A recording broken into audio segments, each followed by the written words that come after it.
आपल्याला कल्पना आहे की सध्या मोठ्या प्रमाणात अनेक महाराष्ट्रामध्ये मोठ्या प्रमाणात अतिवृष्टी आणि गारपीट झाली अध्यक्ष महोदय, आणि त्या बाबतीत अनेक जिल्ह्यांमध्ये अजूनही सर्वेक्षणाला सुरुवात नाही। त्याच्यामुळे शेतकऱ्यांची फार मोठ्या प्रमाणात नाराजी आहे की लवकरात लवकर सर्वेक्षण झालं पाहिजे, आणि हे सर्वेक्षण होऊन राज्य शासनाच्या माध्यमातून या शेतकऱ्यांना मदत मिळाली पाहिजे।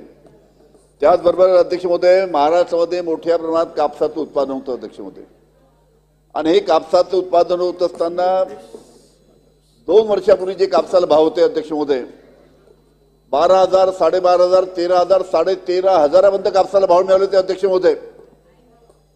पण या वर्षी कापसाला अध्यक्ष महोदय भाव नाही, 6, 6,500, 6,500 पर्यंत कापसाचे भाव आलेले, अर्ध्यावर भाव आलेत कापसाचे।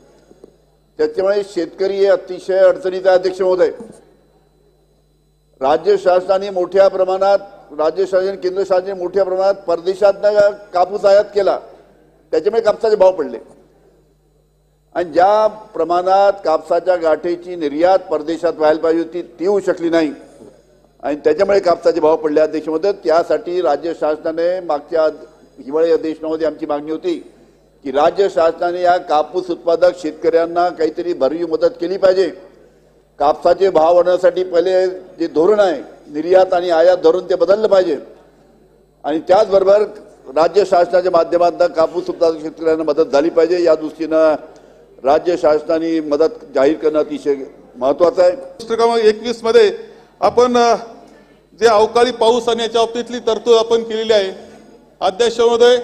एकंदर आता सुद्धा आज सुद्धा अशी परिस्थिती आहे की विदर्भामध्ये गारपीट झालेली आहे, प्रचंड नुकसान पिकांचं झालेलं आहे, यापूर्वी सुद्धा अतिवृष्टीनं नुकसान झालेलं आहे।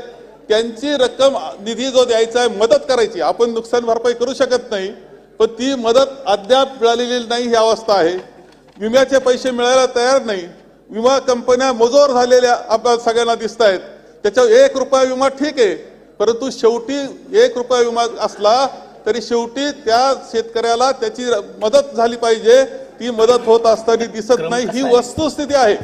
आणि अध्यक्ष महोदय, या बाबतीत काहीतरी धोरण घेतलं पाहिजे। आमच्या बीड पॅटर्न म्हणून होता त्याचा स्वीकार तरी केला पाहिजे आणि त्या पद्धतीने राबवणूक केली पाहिजे, परंतु ते कोणतंही होत नसताना आता तुम्ही दुष्काळाला सामोरं जात आहेत।